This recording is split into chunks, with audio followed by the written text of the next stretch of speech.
I'm Ross Smith with Hanna Instruments. Welcome to another product demonstration. I'd like to introduce you to the HI 2211 Benchtop Meter for pH, millivolt, and temperature in Celsius. Now I'd like to show you what you receive in the box when the product arrives. Now that we've unpacked the box, I'd like to show you what we have inside. We have the HI 2211 pH, millivolt Benchtop Meter, an instruction manual, a quick reference guide, the calibration certificate for the meter, the HI 76404 probe holder with the mounting bracket, buffers and cleaning solutions. Here we have the HI 7662 temperature probe with testing certificate, the HI 1131B glass body refillable pH electrode and its testing certificate, the HI 7071 fill solution for the electrode and a pipette. We have the electrode instruction guide and a 12-volt DC adapter. Now I'd like to show you the features of the HI 2211 Benchtop Meter. Let me show you the features of our unit. We have a large LCD display. We have the calibration button, the confirm button. When we're in manual temperature compensation mode, we have the Celsius buttons up and down.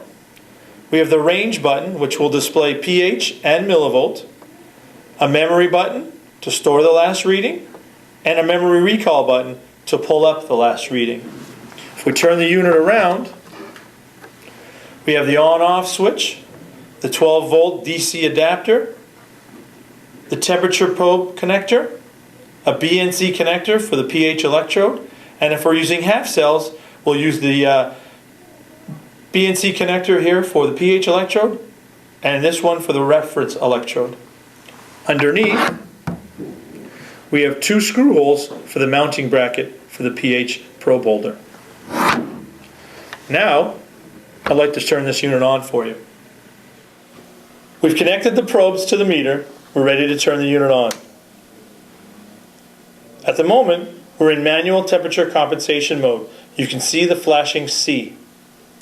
In this mode, we can increase or decrease the temperature as necessary. When we connect the temperature probe, it automatically turns to automatic temperature compensation, and the C is no longer flashing. The range button will allow us to see it in pH or millivolt using the pH electrode. We can also use an optional ORP electrode. The memory button stores the reading, and the memory recall button pulls up the last reading stored. At the moment, we're conditioning our electrode in storage solution. We recommend up to at least 2 hours. If you do not have any storage solution, you can use any one of our buffers. Now we're ready to calibrate.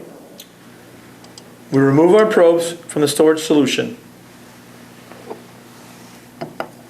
We rinse them off with deionized water and place them in pH 7 buffer.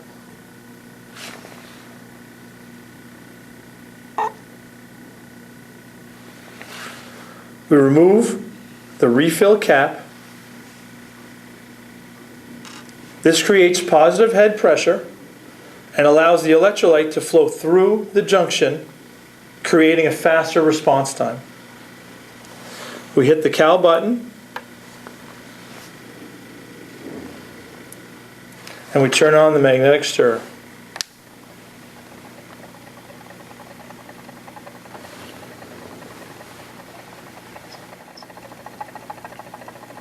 Now that the reading is stabilized, CFM is displayed, and we hit the CFM button. This now prompts us for pH 4. We can also use pH 9 or 10. In this case, we're measuring a sample in the acidic range, and we'll use pH 4. Turn off the stirrer. We rinse our probes again with deionized water.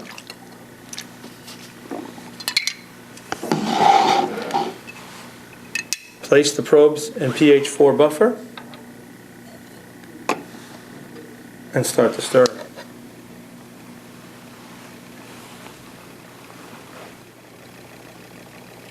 CFM is displayed. Press the button, and now we're ready to measure.